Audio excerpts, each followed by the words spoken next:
In today's business world, change is the only constant, and mastering transformation is the ultimate key to success. Welcome to Shift and Thrive.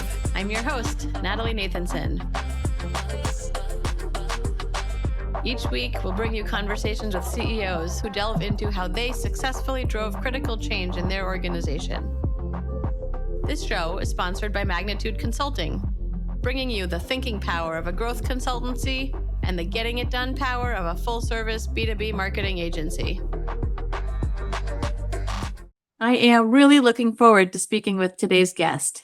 He has an impressive track record guiding organizations through the intricate landscape of security and compliance. Under his leadership, his company has become one of the most sought-after third-party assessors and CISO advisors in the cloud computing space. The firm has recently been the recipient of multiple awards, including being named in the 2024 Best Places to Work, a top 10 fastest growing company in Kansas City for the last 2 years, and a Corporate Hero Award, which recognizes their support and advocacy for women in STEM, all a great testament to his fantastic leadership. He is CEO and managing partner at BARR Advisory. Please welcome Brad Thies to the show. Thank you, Natalie. Thanks for having me. Pleasure to be here. Great to have you, Brad. And as you know, we're talking today about driving change. So I'd love to start by asking you, what is the biggest misconception out there about driving major change in an organization? Yeah, I think it's a great question because change happens all the time. I think the biggest misconception is that people think the general workforce do not like change or even resist it. And there's some reasons for that, of course, but I disagree with that. And I'll give you an example. Whenever I interview new positions and I ask a question, I've been interviewing for a long time now, and I ask a form of question around, really what has to happen here for you to feel happy about working at our firm. And I've been doing this since my first interview, and without fail, nearly all my interviewees discuss some kind of personal and professional growth that they want while working here. And what does it take to grow? It takes change. And I think people really crave that. People crave opportunity to grow. And that does require change. And I do the same thing with my mentees and individuals I coach throughout my career. And it's the same response. Yes, it can be scary. It can be fearful and even feel like maybe some extra burden that's not worth the squeeze, if you will. But the Gallup polls even support this, that they mention that it's in their research about over half of employees are actively looking for a job. Now, it's kind of fearful from my point of view that half of the workforce could be looking for a new job. But I think it's because people really crave change. They crave opportunity because things are either working or they're not working. It's just a matter of what do you do about it. And I think there's three things why that's a misconception. And what it's really comes down to about change, and there's three things. And it's, one is agency. Do you have people that are a part of the change, or are you just dictating? The second is having a culture of trust, because that's an important part of any change, is that there's real trust, not just something written on a wall, but there's real trust out there on why are we doing this, and what's the context of the change that's happening. And lastly is just knowing yourself and knowing the team that you're asking to do these changes for. And I think from a trust and agency perspective, I love this quote by Alexander Hamilton. He says, people often oppose a thing merely because they've had no agency in planning it, or because it's been planned by someone who they dislike. And so the dislike piece is that, maybe they don't trust the process. And then also the agency is that they weren't even involved in the plan in the first place. And so I can go on and on about, various examples of it, what we do on how to address those three areas: trust, agency, and just knowing the team. But that's I think is one of the biggest misconceptions out there. Yeah, that makes a lot of sense to me. And I would say, I'm someone who loves change, but is also risk adverse, which I think can be a strange combination, especially for entrepreneurs. But I want to come back to what you said about kind of know the self and the team, because I think that's important, right? Like yourself as the leader and the people around you. So can you talk a little bit about that? Yes. I mean, part of it, sometimes people can respond to change in different ways. Sometimes it's in their own pace. And One of my business coaches, Adrienne Duffy, she's talked about there's really three types of people. Sometimes you can have these three traits in all one person, but often not. And it's people that can make it up, people that can make it real, and then people that can make it reoccur. And sometimes I think we get in a position where we might be forcing the folks that, really just want to drive efficiency into something, make it reoccur, and you got the folks making it up, just distracting them all the time. And that's just these little microcosm changes that happen too often that it's almost annoying to the point where why are we continue to make these changes when something's not broken? And what we do within, especially our leadership team, and we also ask our whole entire company to take these assessments. It's called a Colby Index, and it's uh, it's been very powerful for us because you can start to see how people will respond to risk, and they have four different domains. One is around how you do data, how you look at data, how you look at process, and follow through, how you look at risk, and then how you look at more physical aspects of it. And if you're on the spectrum of where you're more looking to drive, you're okay with risk, you're going to be that quick start energy person that's really just trying to push a bunch of changes through without really thinking about how that's going to be implemented. And then you've got other folks that, they need this order. They've got a checklist every single day. They go 1 through 10, and they go in the actual order of that checklist. And if you got somebody else asking them to change that order, it can distract, it can disrupt an entire day, it can disrupt an entire week, entire month, entire quarters, and so forth. And so those are some of the tools that we've implemented, just being able to really recognize and know who you are, how you react in certain situations, especially when it comes to the unknown. We're all very smart people. We can overcome things, but what I think often we do is we try to not be ourselves, and we end up doing things because we think that's what has to happen, but that often leads to burnout. When you're trying to do things, when it's maybe the person trying to make things reoccur, trying to make things up, or vice versa, it really starts to weigh on somebody over time. And so do you feel there's an ideal mix of kind of those different, like those three different personas in an organization, either specific to your organization or kind of overall? I think it's more about the team. It depends upon, you might want a sales team that is, a bunch of, higher energy folks that are always, making it up, making it real, and just, thinking about that. But I think it depends upon the team, and what you do. Ultimately, you do want diversity, though, and so we absolutely look, especially on our leadership team, to make sure we've got a good diverse mix of folks that have those three different mindsets, whether it's making it up, making it real, or making it reoccur. And we do a lot of team health exercises around the Colby Index, around we do Gallup strengths tests. There's some other things around it, but at the end of the day, it's just about asking the right questions on how you respond in situations, when you're presented some of those changing challenges. Yeah, yeah. I mean, it makes me think of some of the frameworks that we use internally, like EOS, Entrepreneurs Mhm. Operating System being one, and they've got kind of the visionary and the integrator, which I think people are kind of naturally tend to be more disposed to one or the other.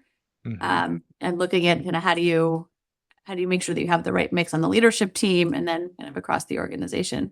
Yeah. Well, yeah, EOS has been a game changer for us. I sit more in, I don't always like the visionary name, maybe I think of strategist, who am I to call myself a visionary? But I, I didn't really know, what the right seat was for me early on in my organization. And I would just create a bunch of, whiplash, as they say, for the organization. Just an idea would come to mind, and I would pitch it out. And because I'm the leader, I didn't really know how people would perceive that. And they would spend, weeks on end trying to figure out what exactly the context I was saying when, maybe it was just me thinking out loud. And so, that's me learning how I should respond and who I'm talking to. There are, knowing who I'm talking to, I'm going to say things a little bit different way. I can riff a little bit differently with folks that just kind of like to brainstorm, versus others, you need to really have a little bit more agenda up front to allow them space to think before we even get to some of these brainstorming sessions and just say, all right, what's the takeaways before anybody does anything? What did you hear? What was discussed, so that I'm not wasting people's energy and time on things that I was just, thinking about. Right, right. Well, and I think it touches back to one of the points that you were talking about earlier as far as the agency and kind of including people as part of the change and kind of bringing them in at the right stage of the process. So I'm Mhm. curious, kind of going back to that point, kind of how do you think about that? Like where in the process do you bring various team members in? Kind of who do you bring in and how? Well, if at first it starts with, how have you defined the organization and just the various roles that people sit in? And so, typically it's a process or people, challenge whenever there's any change that's happening. And so, from my perspective, it's first who's going to own this process at the end of the day. And if it's something that, for example, if we're doing a change around some type of client service aspect of it, I'm going to make sure that I, bring in the team members that change impacts, and I would bring them in as early as possible. And I try to stay away from trying to dictate the how around how something will happen. I'm more focused on, okay, what's the objectives we're trying to accomplish? You all are closer to the challenge or the closer to the problem. Let me get some input from you ahead of time. And that's easier said than done. Sometimes changes just happen naturally, but yeah, but that's the ideal. You want to make sure that you're clear on who actually owns this new process change or new people change, and make sure they're involved from the very beginning. I've stopped being the solo person in meetings. I'm always bringing somebody else on to the meeting so that they're there as early as possible. Mhm.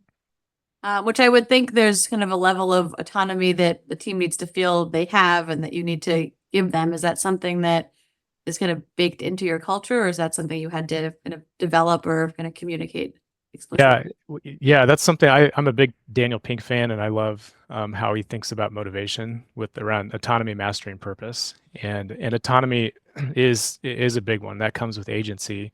If you don't have that autonomy or you don't have that perceived autonomy, and that's an important one too. It's sometimes you can give autonomy to somebody, but they not may not might not perceive it based on the actions that I take. Maybe I'm a skeptic. We get paid in cybersecurity to be paranoid and skeptical of things, and so that's kind of naturally I'm skeptical. But when I start peppering people with questions, then they're like, okay, do I really have the authority that he's asking me to do? Do I really have the autonomy to do these things? And so those are just some things of the trust aspect that we really have to get to know. And so autonomy is a big part of our culture. And again, it goes back to it's either working or it's not working. If you feel like you're trapped in something that you don't have the power to control, that's when it's really taken upon your team leaders or managers or people coaches that to make sure that we remove roadblocks where they might not feel like they've got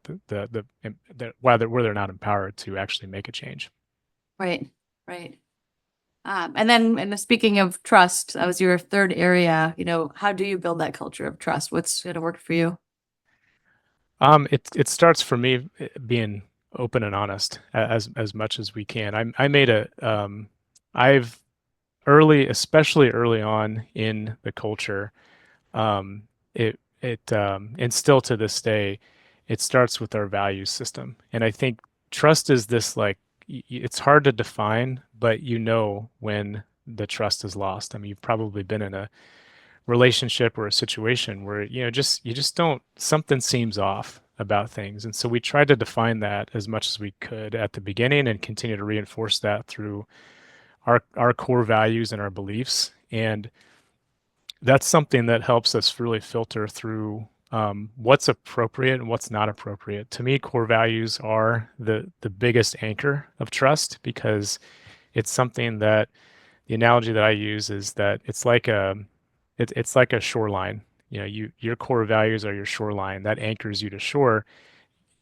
If you're sitting on your raft and you're kind of starting to drift away from shore, that happens. That's natural. That, we're all human. We make mistakes as well, and we can drift away. But you've got those core values defined.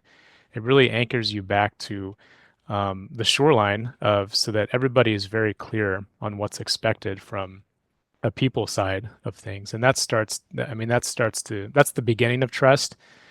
But I think one of the mistakes that I've made early on in my career is that I wasn't very good at delivering bad news, and that's been something that has really helped transform my leadership is making sure, and I always say this to our clients, we're never going to take you from, green to red. We're always going to go from green, yellow, red so that there's no surprises. And, a few years ago, I thought, we were growing, we were doubling in size. I thought I had the Midas touch with everything that happened, that everything we could always fix something if we were in a too deep of a hole. And it just didn't play out, especially a few years ago when the the economy was a little bit tight, and I lost trust with our team in some aspect because I wasn't as transparent. Meaning that not that I was trying to hide anything, but I wasn't giving enough context about how the business results were happening and how that would impact their job. And so I was holding it all in, and it's it's something that's easy to say, of course, be transparent. But I was working really hard at to overcome that by continued communications, whether it's financial results or whether it's business updates or communication. And that's the biggest thing, making sure that we're all on the same page when it comes to where the business is headed and why we're going there. Yeah. Yeah.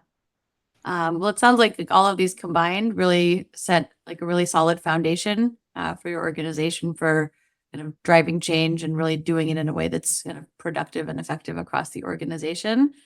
I'm curious, talking about your experience, like what would you say is the biggest or toughest change that you've had to drive in an organization? Well, I'll start with, I mean, there's lots of different changes, right? There's, you can big system implementations, there's people changes. I think for me, especially because we do cybersecurity audits, but we also do build cybersecurity programs. In the audit world, it is often said that you can think as creatively as you can as long as it's within a matrix or an Excel spreadsheet. And it's we are in a very interesting time within, especially the cybersecurity space. It's hard to educate on cybersecurity because, in the grand scheme of things, it's relatively immature, and everybody's got a different perspective of what cybersecurity is. There's lots of frameworks out there, and in the auditing world, there's a very prescriptive way to approach things on how to audit stuff. But this was about 5 years ago. We were looking at we were partnering with various compliance automation platforms. We were partnering with new ways of doing things, and we internally were coming up with new ways to serve our clients more efficiently, more effectively. Because some of the audit reports that we do are table stakes these days for our clients to do business, and they expect speed, and they expect us to keep up with all the emerging technologies that they're presented with. But it went against the grain of some of the traditional ways of auditing standards. For example, our standards say that we have to do sampling for to test different programs. But what happens nowadays? You have technology that can do 100% sampling. You can look at all the transactions within a matter of minutes, and so really helping to force drive some of that. One of the mistakes that I made, I mentioned before, is that I didn't have somebody involved in kind of that mindset from the very beginning. And so I did come with a lot of resistance. But once I explained a little bit more of the context and start to define, okay, what's the vision for this? And then step away and let the folks that are more of those, make it recur, come along and let's try some of these things out. So I was making things up. I needed somebody to help make it real and tangible so we can apply it within the construct of our professional standards. And that was a big wave for us. And I think it really helped make sure that we were always in the bleeding edge of how we can serve our clients better. Because it allowed us to think a little bit differently than some of the traditional patterns that our industry forces us into. Mm-hmm. And would you say kind of that is fully kind of behind you and just kind of part of the day to day, or is it kind of a change that you're still working through as an organization? Well, I think the industry's still working through it in general. I think, nowadays a lot of the automation elements, especially as AI continues to mature out, it's these use cases are becoming very real.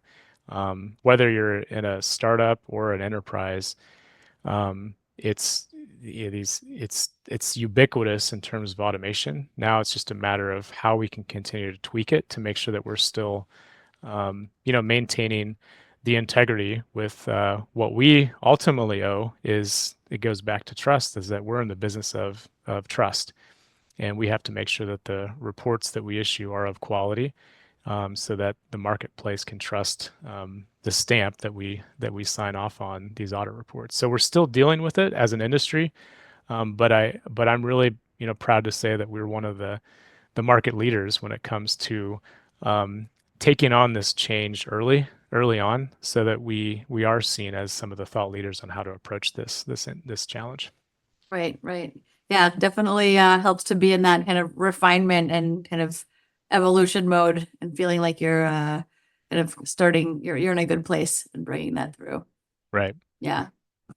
And talking a little bit more about, where you are today, can you talk about what are your focuses and priorities in the business this year? Yeah. So, personally, in my domain, and is I'm working to hire somebody on our leadership team at the moment. So we have two parts of our business. One's the audit side, one's on the consulting side, and that's a big change. That I've always been I've always wanted to promote from within, but there's also a time where we have to think about, okay, where are we going? Where are we going to be in 10 years? And what do we got to do now to make more of a leap into that? How can we accelerate into that more 10-year vision? And that included bringing somebody on our leadership team that we're in the final stages of interview for. And so that's been my focus over the past couple of months, is really finding that right person. And that's scary. I'm scared about it, but that's when it goes down to, this is a Dan Sullivan thing around, you've got to commit to something first. Then you got to have the courage. It's the 4 C's. Commit to it. It's have the courage to follow through on it. Then you start to build those capabilities and confidence, and you can rinse and repeat that over and over again. So right now we're committed to making this hire, and we've got the courage to find this person. And I'm sure we'll eventually have more capabilities and confidence as we move forward. Mhm. Yeah.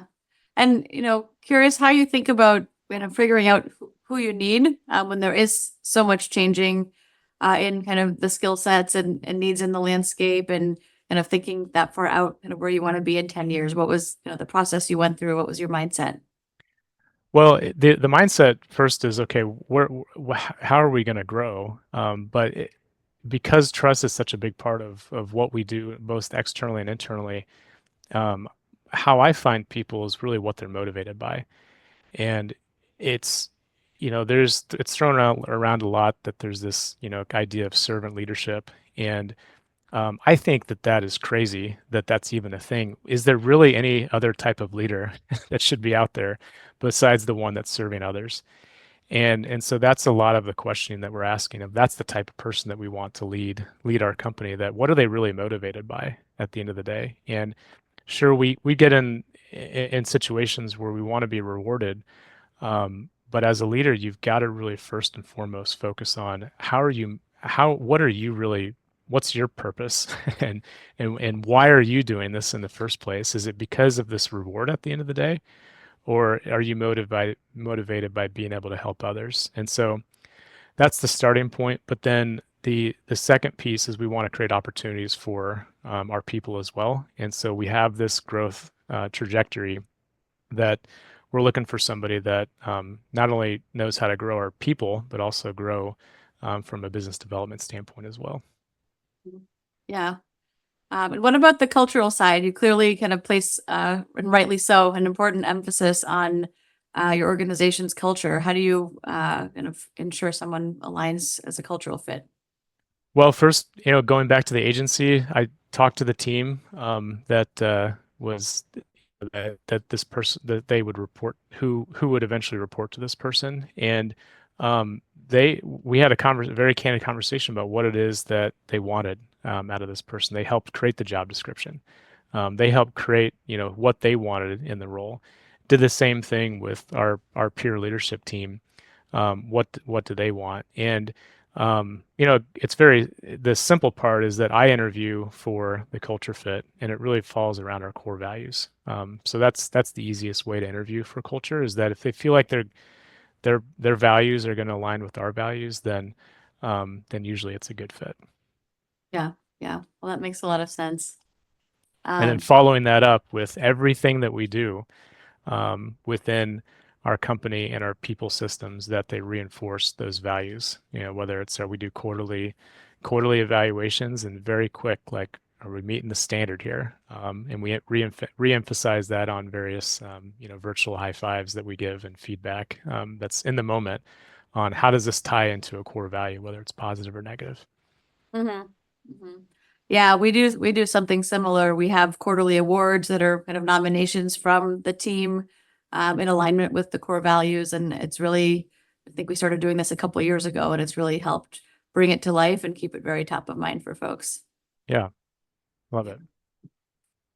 So Brad, really appreciate everything that you've shared, and wanted to dig in a little bit more to you and kind of who you are. So can you talk a little bit about, how you went from, Brad as a child to where you are today? Did you always know you wanted to be a CEO someday? Tell me a bit more about you. Yeah, sure. I've in terms of always want to be a CEO, I've always had my own businesses ever since I was growing up, whether it's a painting business, a lawn business. I was also extremely shy as a kid. I probably barely said any words when I was in elementary and middle school. I don't know why that was, but I do remember vividly, in sixth grade, I just became best friends with this. This amazing person that really helped get me out of my comfort zone with when it comes to being. I was so shy, like brutally shy, where I didn't even want to talk to anybody, and he just kind of befriended me and was able to get me out of my shell. And that's something that, first of all, I had all these ideas in my head, but I didn't think anybody really wanted to hear them. And I remember him being so helpful and showing me what it is, how fun it could be just to kind of be yourself. And that's something that I'll never forget.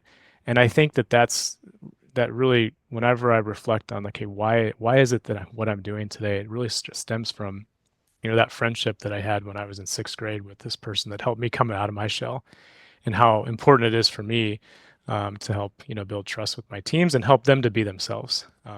But in terms of like becoming a CEO, I never really thought about that when I was a kid. My grandparents owned their own business, and in fact, BARR is my mother's maiden name, which is my grandfather's name, and he was one of my biggest mentors, and so that's where the name comes from, and I wanted to name it after my grandfather that mentored me so much throughout my early days. I love that. I love that.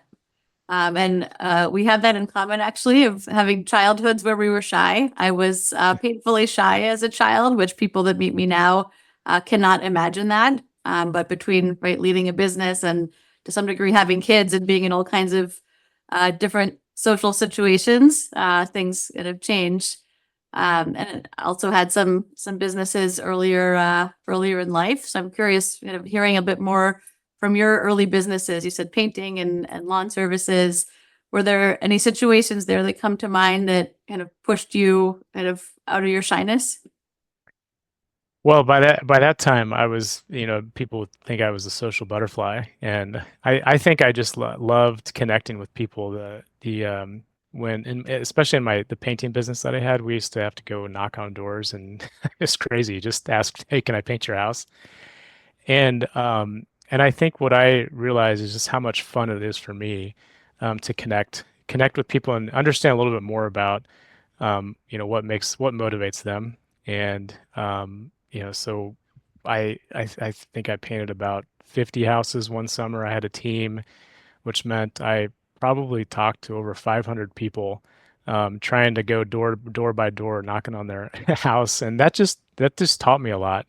It taught me how to be a little bit resilient when there's a lot of people that nobody wants knocking on their door saying no, but it also taught me the importance of making a connection with somebody, so that you can establish, that trust. We're all human beings. We're all a little bit skeptical. Like if you think about it, it's a little crazy that we live in a world that where you can go up to somebody and have a very instant connection with, and that you've never had any previous history with, and that's always what I really strive to do that's what I learned, I should say, when I was, knocking on doors in early college.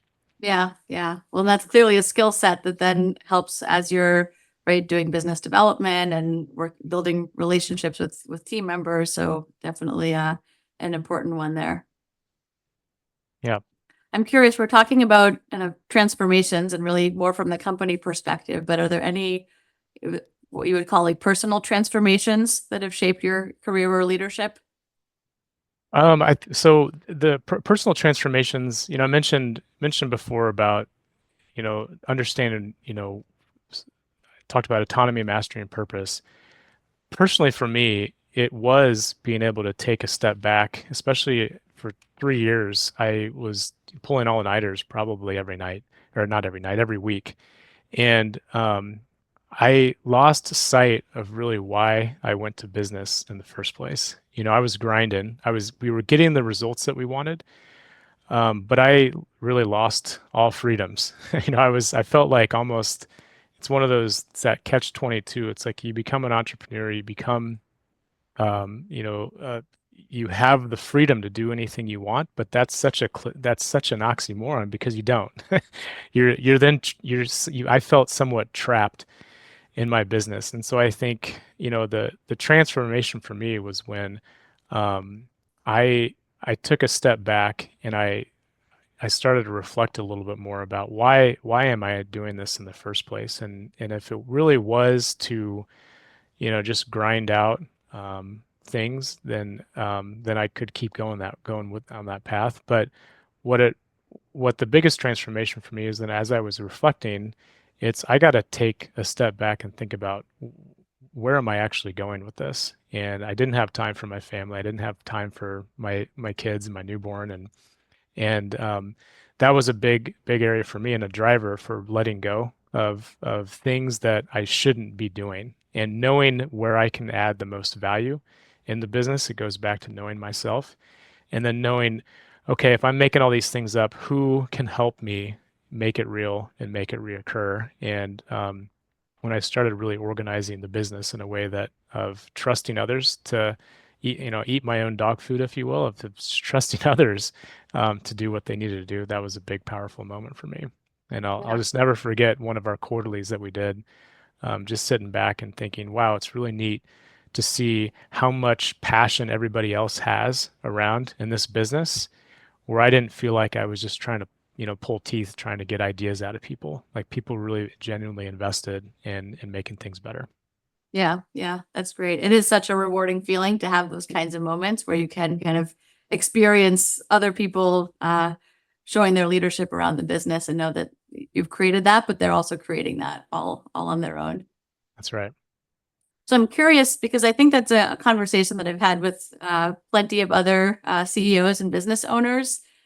When you were kind of early in that transition, were there things that you did to kind of keep that balance and avoid kind of getting sucked back in to the grind?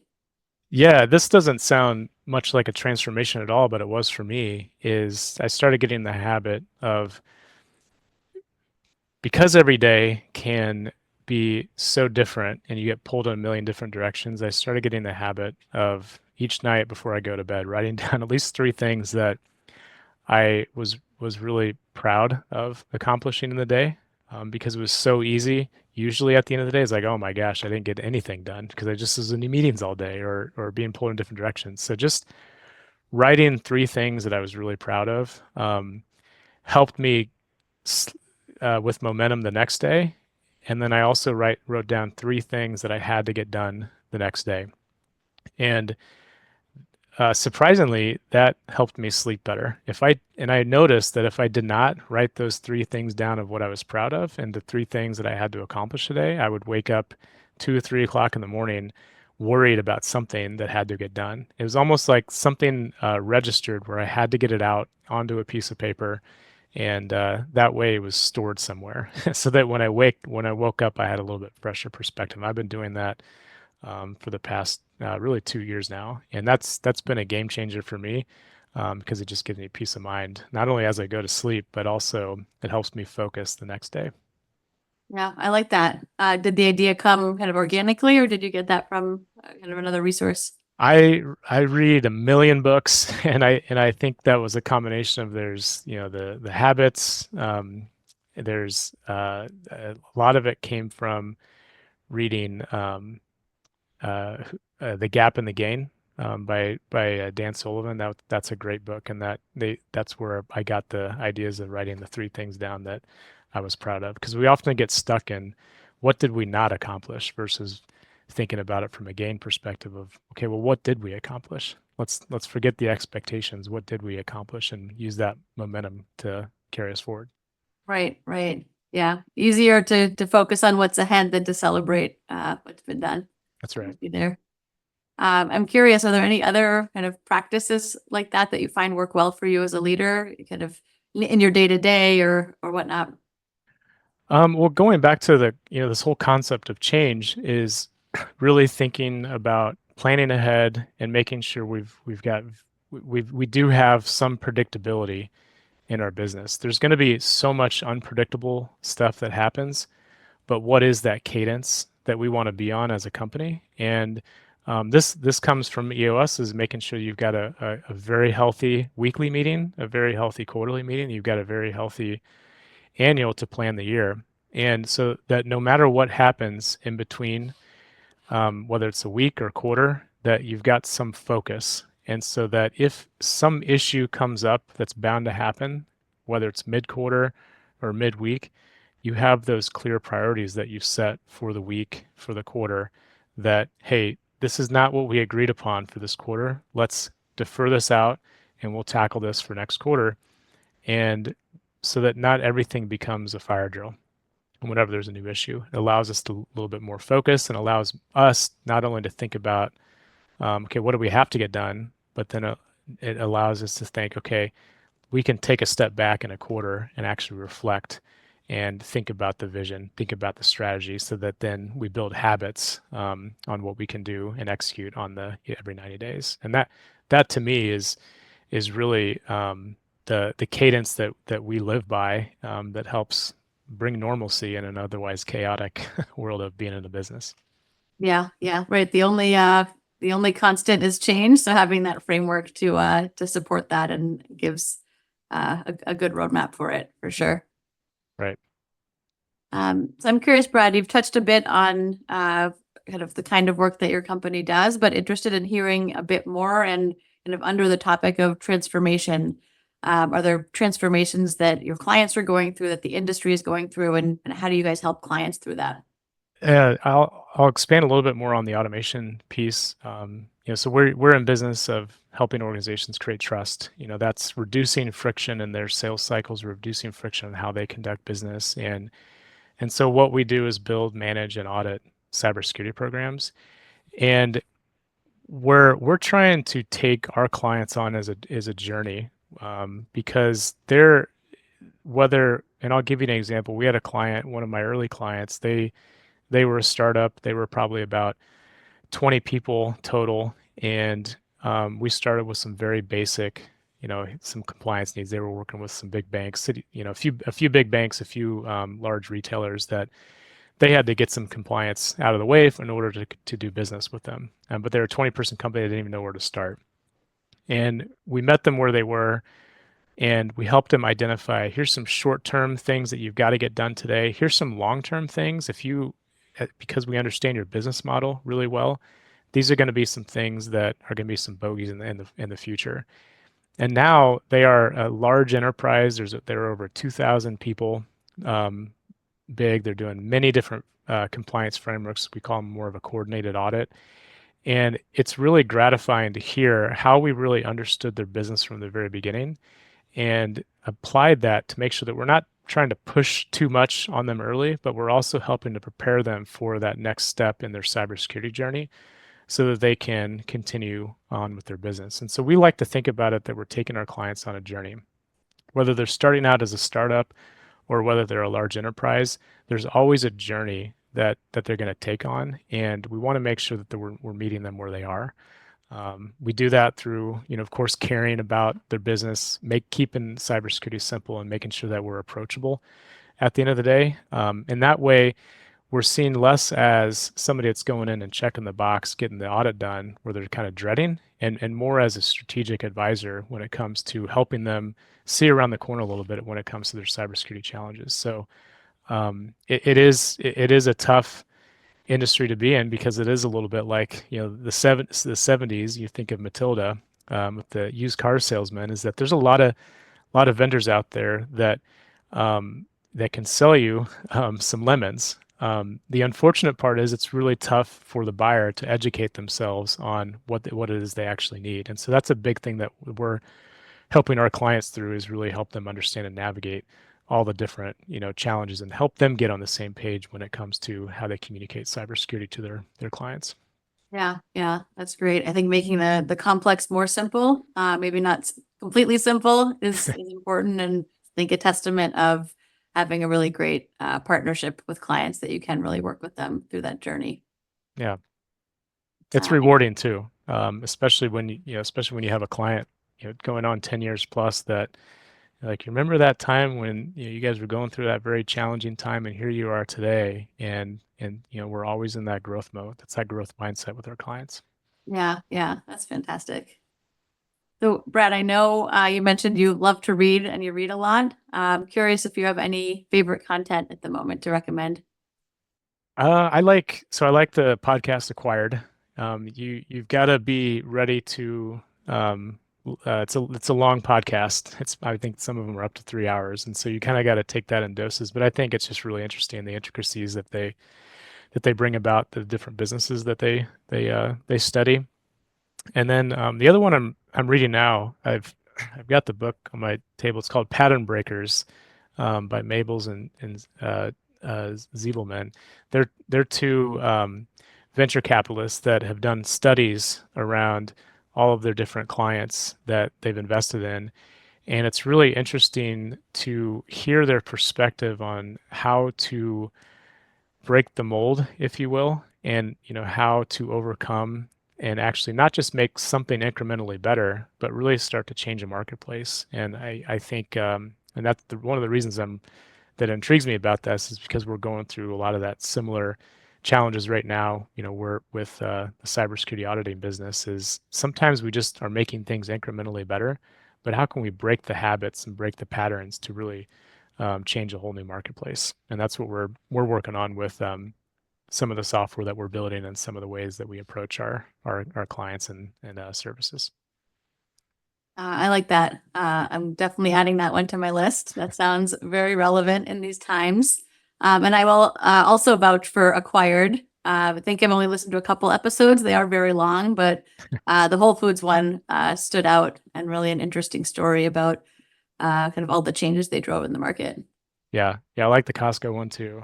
And then the most common books that I do recommend would be of course EOS Traction, but also Man's Search for Meaning by Viktor Frankl. I'm a big fan of his work, and I love his quote that he who has a why can bear with almost any how. And so I've really tried to make sure I think about that as I'm moving forward with not only myself but also the company. Yeah, yeah, I really like that. So Brad, we're in kind of an introspective mode with the man search for meaning. I have another question for you. What advice would you give your younger self in your first ever leadership role, knowing what you know now? I think I used to think everything was urgent and had to get done tomorrow, and I created fires for myself. And I think the best advice would be really twofold. First, make sure that I write down where I want to go as a company. Often I had things in my head that I thought would come out, but it wouldn't be received in the same way that was in my head.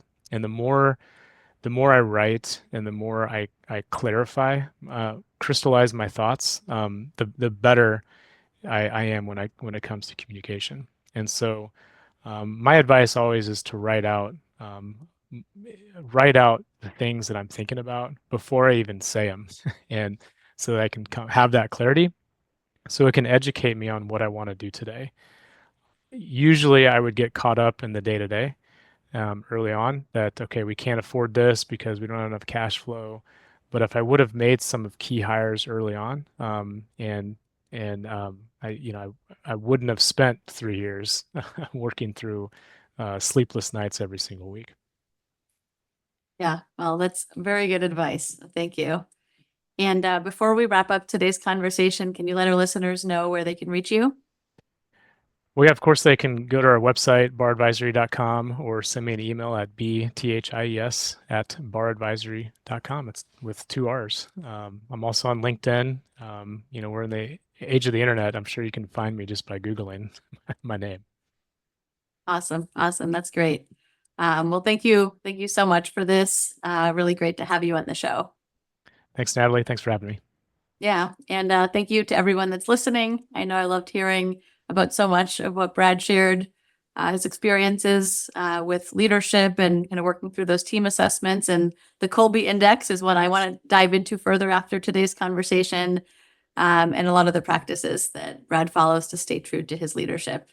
So if today gave you, our listeners, any valuable insights, and I am sure that it did, please share it with someone. Spreading this kind of knowledge and information helps us grow as leaders and equips us to have a successful transformation and change in our organization. So thanks again, Brad. And this has been another great episode of Shift and Thrive. See you all next time. That's a wrap for this week's episode. For show notes and more, visit shiftandthrivepodcast.com.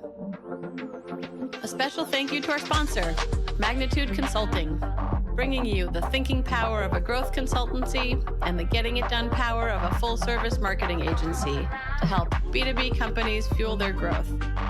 For more information on Magnitude and to get your complimentary transformation readiness assessment, visit magnitudeconsulting.com/getready. Thank you so much for listening. We'll see you next week.